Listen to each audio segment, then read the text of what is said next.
प्रिय विद्यार्थियों, आज हम ज्वालामुखी का अध्ययन करेंगे। जैसा कि आप जानते हैं, ज्वालामुखी का जो संबंध है पृथ्वी के आंतरिक भाग से है और यह भौतिक भूगोल का हिस्सा है। तो बढ़ते हैं आगे उन बिंदुओं पर जिन बिंदुओं के सहारे हम ज्वालामुखी का अध्ययन करेंगे। तो ज्वालामुखी का अध्ययन हम निम्न पॉइंटों पर करेंगे। सबसे पहले ज्वालामुखी का अर्थ, उसके बाद ज्वालामुखी की उत्पत्ति, उसके बाद ज्वालामुखी क्रिया के रूप, उसके बाद ज्वालामुखी से निकलने वाले पदार्थ, उसके बाद ज्वालामुखी के प्रकार, उसके बाद ज्वालामुखी के अंग, उसके बाद ज्वालामुखी का विश्व वितरण। तो इन पॉइंटों पे हम ज्वालामुखी का अध्ययन करेंगे। तो बढ़ते हैं अपने पहले पॉइंट की तरफ। ज्वालामुखी का अर्थ। ज्वालामुखी दो शब्दों से मिलकर बना है, ज्वाला प्लस मुखी। ज्वाला का अर्थ होता है आग या अग्नि तथा मुख का अर्थ मुख या मुँह से है, अर्थात संपूर्ण का अर्थ जिस मुख से आग निकलती है उसे ज्वालामुखी कहते हैं। तो यहाँ पर सीधा सीधा मतलब है जिस भी भूभाग से आग निकलती है या जिस भूभाग के एरिया से आग निकलती है उसे ज्वालामुखी कहते हैं। आग का मतलब है उस लावे से जो तप्त और गर्म होता है, उसको यहाँ पर भूगोलवेत्ताओं ने एक तरह से आग या ज्वाला माना है। आगे बढ़ते हैं, दूसरे कंटेंट पर आते हैं। तो सबसे पहले यहाँ पे दिख रहा है ज्वालामुखी की उत्पत्ति। तो यहाँ पर ज्वालामुखी की उत्पत्ति कैसे होती है इसके बारे में बताया गया है। तो सबसे पहला पॉइंट है, विश्व में ज्वालामुखी की उत्पत्ति उन क्षेत्रों में अधिकांश है जहाँ दो विनाशात्मक प्लेट किनारे आपस में टकराते हैं। तो सबसे पहले हम ये जानेंगे जो विनाशात्मक प्लेट किनारे होते हैं ये कौन से होते हैं। विनाशात्मक प्लेट किनारे उन्हें कहते हैं जहाँ पर दो प्लेटें एक दूसरे से आकर के टकराती है, जिसमें एक प्लेट का यानी कि टूट फूट होती है, नुकसान होती है या विनाश होता है, इसलिए इसे विनाशात्मक प्लेट किनारा कहते हैं। अपेक्षाकृत जो भारी प्लेट होती है वो नीचे धंस जाती है, जो हल्की प्लेट होती है वो ऊपर उठ जाती है। ठीक है, तो जहाँ दो प्लेटें आपस में टकराती हैं जिनमें से एक प्लेट का विनाश होता है उसे कहते हैं विनाशात्मक प्लेट किनारा। तो ये जो भूभाग होते हैं जहाँ विनाशात्मक प्लेट किनारे पाए जाते हैं वो काफ़ी कमज़ोर होते हैं, और जो कमज़ोर भूभाग होते हैं तो उनका जो संबंध है पृथ्वी के आंतरिक भागों से होता है, और आंतरिक भाग में तप्त लावा पाया जाता है और वो उन कमज़ोर भागों से निकल करके ऊपर आ जाता है और वहाँ ज्वालामुखी की उत्पत्ति हो जाती है। दूसरा पॉइंट है, विश्व के उन क्षेत्रों में भी ज्वालामुखी पाए जाते हैं जिन क्षेत्रों के भूभाग कमज़ोर होते हैं।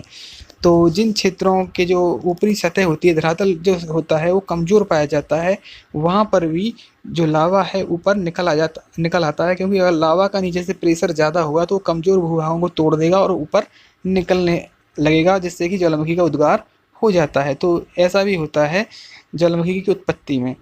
नेक्स्ट जो पॉइंट है, विश्व के उन क्षेत्रों में भी ज्वालामुखी पाए जाते हैं जहाँ गहरे दरार पाए जाते हैं।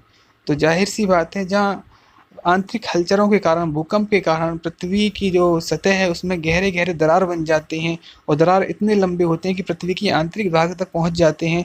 तो वहां से भी जो लावा है ऊपर निकलने लगता है और वहां भी ज्वालामुखी की उत्पत्ति हो जाती है। अगला पॉइंट, विश्व के उन क्षेत्रों में भी ज्वालामुखी पाए जाते हैं जो आंतरिक रूप से गर्म स्थल होते हैं और उनके ऊपर के भूभाग कमज़ोर होते हैं। तो आंतरिक यानी कि अंदर का जो भाग गर्म होता है और ऊपर का भाग कमज़ोर हो तो वहाँ पर भी ज्वालामुखी फटने के चांस ज़्यादा रहते हैं। अब आपको लगता होगा कि आंतरिक भाग कम यानी कि गर्म कैसे हो जाएंगे। तो पृथ्वी में रेडियोधर्मी पदार्थ जो होते हैं इनकी जहाँ पर अधिकता होती है तो वो ज्वलनशील जो पदार्थ हैं गर्म हो जाते हैं।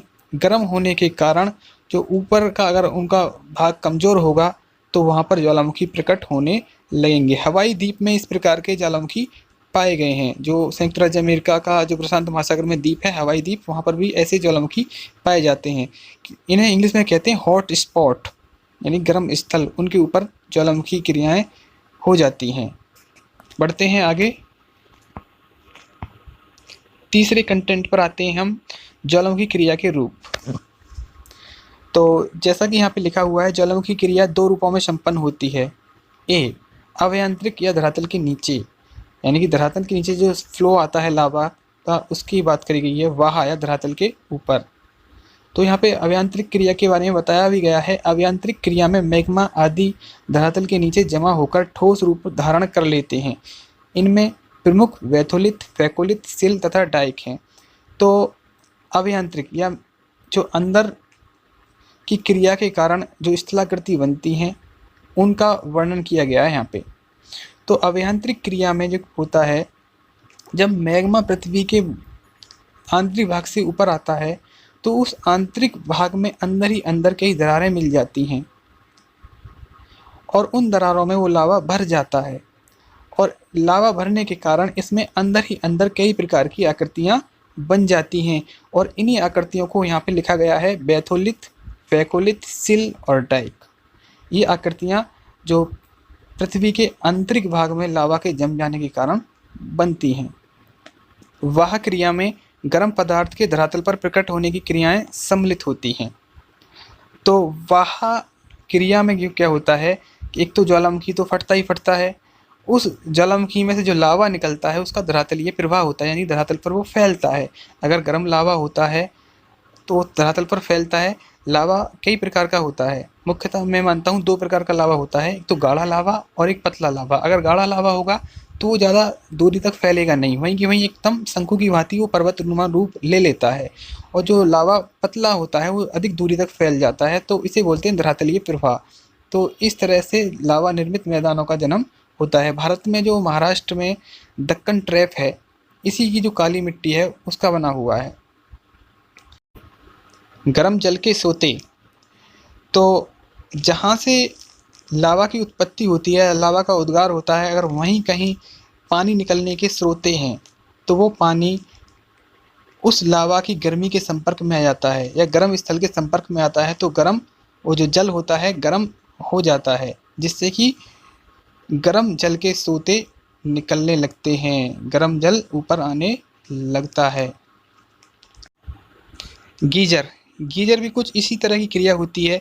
इसमें भी जल गर्म रूप से रुक रुक करके ऊपर आता है, यानी कि एक तरह से प्राकृतिक गर्म जल रुक रुक करके ऊपर की तरफ आता है, क्योंकि ये जो जल होता है इसका संपर्क हो जाता है ज्वालामुखी के लावा की गर्मी से, तो गर्म जल रुक रुक करके ऊपर आता है। न्यूजीलैंड, आइसलैंड में ऐसे गीज़र बहुत पाए जाते हैं।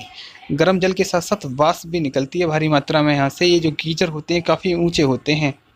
इसके साथ धुआंरे, जो वाष्प निकलती है गीजर के साथ या गर्म जल के सोते के साथ, उनको धुआंरे बोला जाता है। इसके अलावा जो ज्वालामुखी होता है उसमें से भी काफ़ी मात्रा में वाष्प धुआंरे निकलने की जो क्रियाएं हैं वो होती हैं। बढ़ते हैं अगले कंटेंट की तरफ। ज्वालामुखी से निकलने वाले पदार्थ। ज्वालामुखी उद्गार से अनेक पदार्थ निकलते हैं। इनको 3 श्रेणियों में विभाजित किया जाता है। तो ज्वालामुखी जब फटता है उससे मुख्यतः 3 पदार्थ निकलते हैं, जो कि यहाँ पे लिखे हुए हैं। गैस तथा जलवाष्प, जैसा कि मैंने बता दिया है, गैस निकलती है। ज्वालामुखी जब फटता है विभिन्न प्रकार की जो गैसें होती हैं, कार्बन डाइऑक्साइड, कार्बन मोनोऑक्साइड, विभिन्न प्रकार की जहरीली गैस निकलती हैं। इसके अलावा जलवाष्प भी निकलती है, क्योंकि जल के संपर्क में जब लावा आ जाता है तो काफ़ी मात्रा में जलवाष्प भी ऊपर की तरफ निकलती है, बादल छा जाते हैं काफ़ी मात्रा में वहाँ पे। और विखंडित पदार्थ, जो ज्वालामुखी छिद्र में जो विखंडित पदार्थ होते हैं, पत्थर, कंकड़ वगैरह, वो भी इसके साथ बाहर की तरफ प्रेशर से निकल के यानी कि फैल जाते हैं चारों तरफ। अगला जो लावा पदार्थ है, जो पृथ्वी का जो आंतरिक भाग से गर्म तप्त लावा निकलता है। लावा मैंने बताया है 2 तरह का होता है, पतला लावा और गाढ़ा लावा। ये लावा भी हमारे ज्वालामुखी क्रिया के दौरान निकलता है। तो सर्वप्रथम जब ज्वालामुखी का उद्भेदन होता है तो गैस भरी जोरों से भूपटल को तोड़कर धरातल पर प्रकट होती है। इन गैसों में सर्वाधिक प्रतिशत जलवाष्प का होता है। संपूर्ण ज्वालामुखी गैस का 60 से 90% इसी जलवाष्प द्वारा पूरा किया जाता है। जलवाष्प के अलावा carbon dioxide, nitrogen, sulphur dioxide आदि का महत्वपूर्ण योग होता है। तो यहाँ पर भी बताया गया है कि जब ज्वालामुखी का उद्गार होता है तो जो जलवाष्प का प्रेशर होता है उससे धरातल का जो ऊपर का भाग है वो फट जाता है और बड़ी तेज़ी से जो गैस है वो बाहर निकलती है और सबसे ज़्यादा जलवाष्प निकलती है 60 से 90%। इसके अलावा carbon dioxide, nitrogen, sulphur dioxide आदि जो गैसें हैं वो भी इसके साथ निकलती है। जैसा कि मैंने मोनोऑक्साइड बताया, वो भी कुछ मात्रा में यहाँ पे निकलती है। आगे देखते हैं। विखंडित पदार्थों में ज्वालामुखी की बारीक धूल कण से लेकर बड़े बड़े चट्टानों के टुकड़े सम्मिलित किए जाते हैं। जैसा कि विखंडित पदार्थ होते हैं तो बारीक धूल कण, बड़े बड़े चट्टानों के टुकड़े, क्योंकि प्रेशर से जो चट्टानी भाग होता है वो टूटता है, तो हर तरह के टुकड़े छोटे बड़े उसमें बन जाते हैं। तो वो सभी पदार्थ उसके कारण निकलते हैं। उद्गार के समय गैसों की तीव्रता के कारण ये टुकड़े आकाश में अधिक ऊंचाई तक उछाल दिए जाते हैं। ज्वालामुखी से निकलने बड़े बड़े टुकड़ों को बम कहते हैं। तो जब प्रेशर जलवाष्प नीचे से मारती है लावा के साथ मिल करके, तो जो पथरीला भूभाग होता है ऊपर चटक के ऊपर जाता है और विखंडित हो जाता है और बहुत दूर जाकर गिरता है। तो मोटे मोटे जो पत्थर होते हैं, बड़े बड़े जो पत्थर होते हैं, जो दूर तक गांव, जो आसपास गांव होते हैं उनमें गिर जाते हैं, आसपास नगर जो होते हैं उनमें गिर जाते हैं। तो इन्हें ज्वालामुखी बम की संज्ञा दी जाती है। तो ज्वालामुखी उद्गार के समय जो द्रव रूपी पदार्थ बाहर आता है तो उसे लावा कहते हैं। तो ये मैंने पहले बता दिया है, जो ज्वालामुखी उद्गार के समय द्रव रूपी पदार्थ बाहर आता है एक अंगारे की भांति, उसे भी बोलते हैं लावा। सिलिका के अलावा लावा दो तरह का होता है, अम्ल प्रधान लावा और पैठिक लावा। ये मैंने पहले बता दिया है, इसमें अंतर गाढ़ा और पतला होने का है। तो अम्ल लावा रंग में पीला, बाहर में हल्का और गाढ़ा होता है। पैठिक लावा रंग में काला और द्रव के रूप में पतला होता है। तो बढ़ते हैं अगले कंटेंट की तरफ, देखते हैं ज्वालामुखी के प्रकार। तो वैसे तो ज्वालामुखी के कई प्रकारों में बांटा जाता है, कई तरीके से उनको डिवाइड किया जाता है, लेकिन जो सबसे फेमस तरीका है, जो सबसे लोकप्रिय तरीका है ज्वालामुखियों को बांटने का, वो है उद्गार की अवधि के अनुसार ज्वालामुखी के प्रकार। जो उनका उद्गार होता है उसके अनुसार ज्वालामुखी कितने प्रकार की होती हैं, उसके अनुसार हम ज्वालामुखियों के टाइप का अध्ययन करेंगे। तो 3 प्रकार के ज्वालामुखी होते हैं, सक्रिय ज्वालामुखी, प्रसुप्त ज्वालामुखी और मृत ज्वालामुखी। तो बारी बारी से देखते हैं। सबसे पहले सक्रिय ज्वालामुखी के बारे में अध्ययन करते हैं। तो सक्रिय ज्वालामुखी से जो लावा है हर समय बाहर निकलता रहता है। लावा या विखंडित पदार्थ या धुआं या गैस, उसमें से कोई ना कोई पदार्थ हर समय निकलता रहता है, इसलिए उसे बोलते हैं हमेशा सक्रिय ज्वालामुखी। तो ऐसे ज्वालामुखी जो हैं, इटली का जो एटना है और स्ट्राम्बोली है, वो एक सक्रिय ज्वालामुखी का उदाहरण है।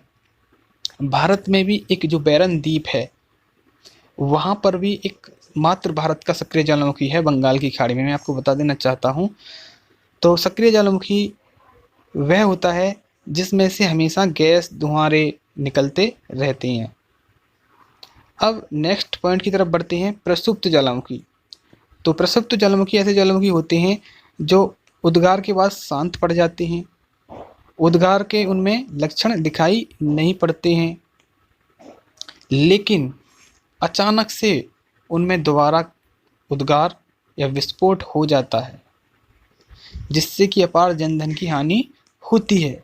इसे बोलते हैं प्रसुप्त ज्वालामुखी।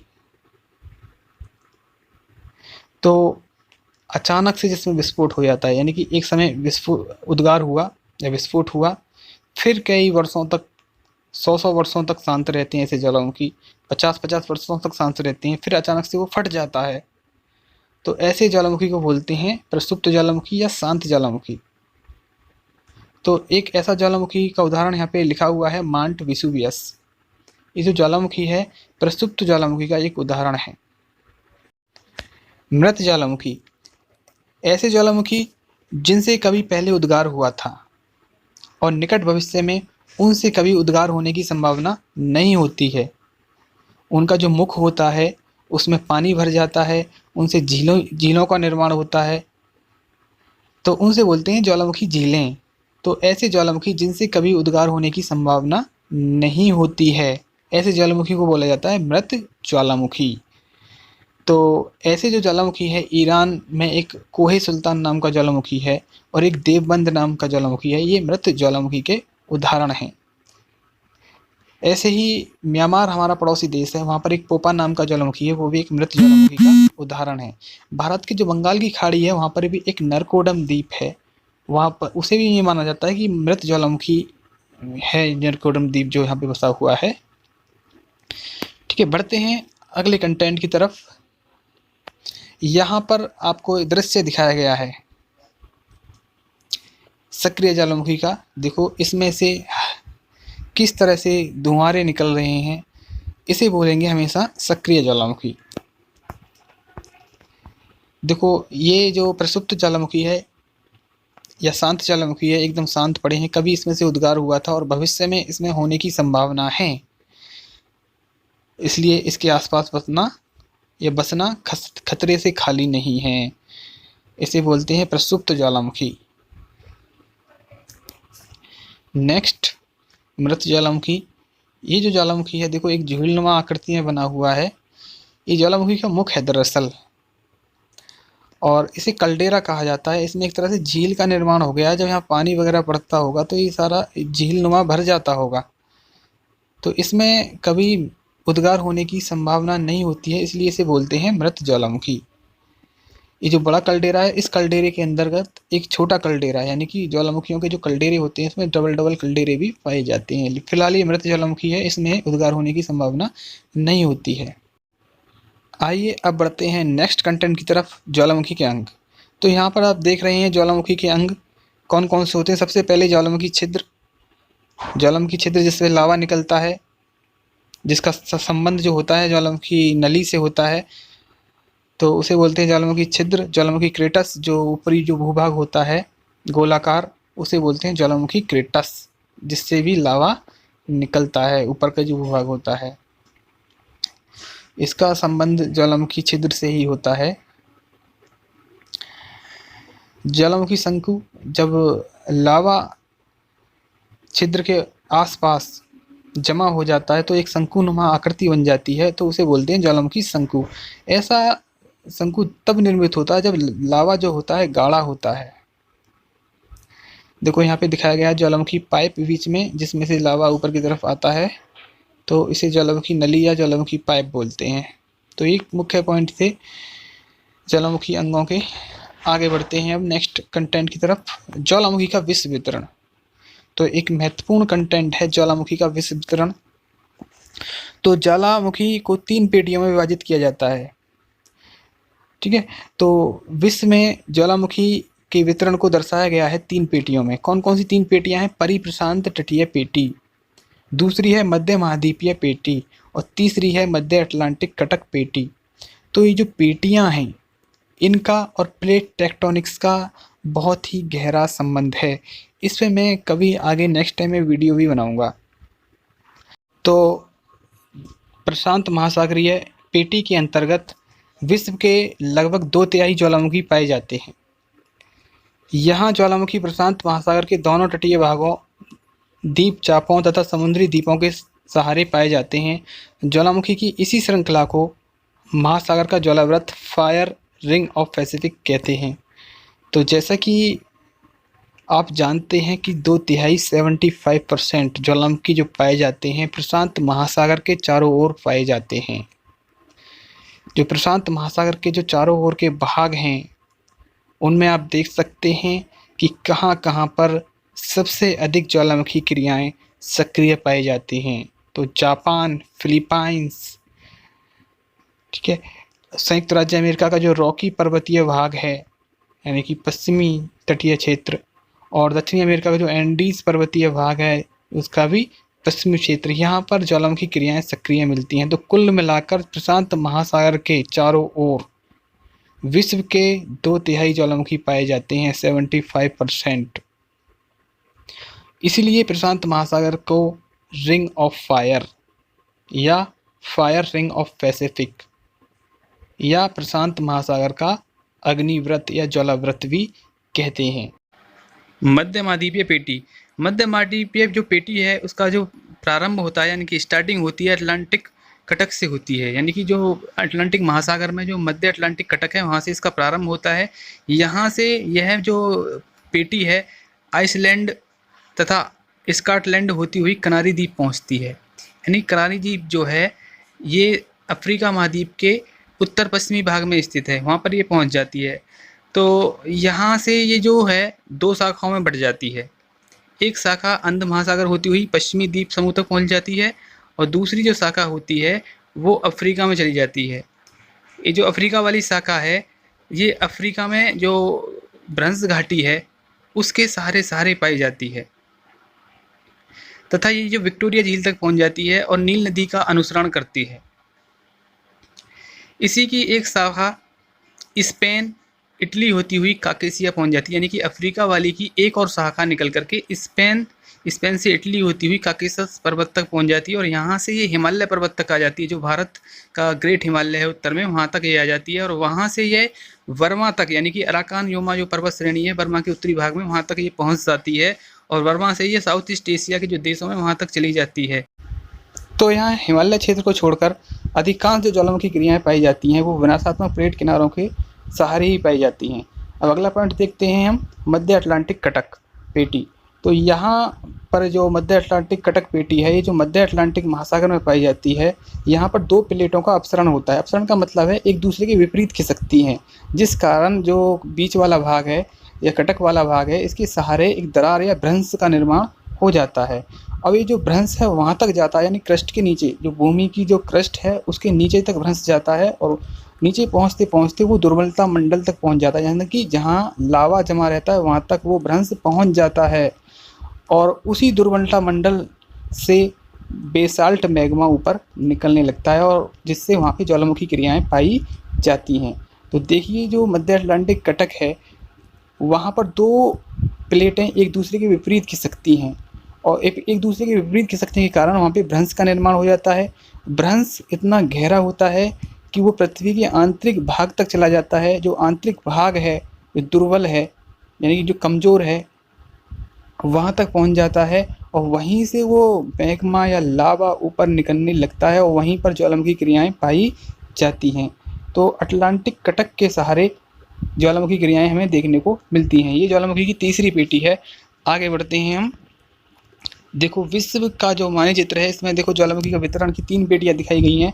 एक तो प्रशांत महासागर के चारों ओर की जो पेटी हैं वो दिखाई गई हैं, देखो यहाँ पे दिखाई दे रहा होगा, ये प्रशांत महासागर की पेटी जो है इसका पश्चिमी भाग है, ये जो कि उत्तरी अमेरिका का पश्चिमी भाग है। यहाँ पे प्रशांत महासागर की जो पेटी है उत्तरी और दक्षिणी अमेरिका के पश्चिमी तट के सारे फैली हुई है और यहाँ पर जो है एशिया महाद्वीप का पूर्वी भाग, ऑस्ट्रेलिया महाद्वीप का पूर्वी भाग, जबकि प्रशांत महासागर का ये पश्चिमी भाग है। तो यहाँ पर भी ये जो पेटी है तट के सहारे फैली हुई है। तो यह जो पेटी है विश्व की सबसे बड़ी पेटी है, इसलिए इसे बोलते हैं रिंग ऑफ फायर। यहाँ पर ज्वालामुखी की 75% क्रियाएं होती हैं। इसके अलावा जो मध्य महाद्वीपीय पेटी है वो यहाँ पर आपको नज़र आ रही होगी, ये अस्कीजिया किट्टा जो लिखा हुआ है यहाँ से शुरू होती है और दक्षिण पूर्वी एशिया में क्राकाटाओ जो लिखा हुआ है यहाँ पर ये ख़त्म होती है। क्राकाटाओ एक जावा द्वीप का ज्वालामुखी है, यहाँ पे ये पेटी ख़त्म होती है मध्य महाद्वीपीय पेटी। इसके अलावा जो मध्य अटलांटिक कटक है वो अटलांटिक महासागर के बीच वाले भाग में है। ज्योग्राफी के स्टूडेंट हैं तो ज़रूर समझ गए होंगे। तो यहाँ पे मध्य अटलांटिक कटक पाया जाता है, इसी के सारे ज्वालामुखी क्रियाएं सक्रिय हुई पाई जाती हैं। बढ़ते हैं आगे। देखो यहाँ पे प्रशांत महासागर का जो रिंग ऑफ फायर है उसका चित्र में दिखाया गया है कि कैसे कैसे किस भाग में रिंग ऑफ फायर की जो श्रृंखला है या ज्वालामुखियों की जो श्रृंखला है वो फैली हुई है। तो इस नक्शे में आप देख सकते हैं हम। तो विद्यार्थियों ये वीडियो आपको कैसी लगी ज़रूर कमेंट करें और अपना कोई सुझाव दें। धन्यवाद।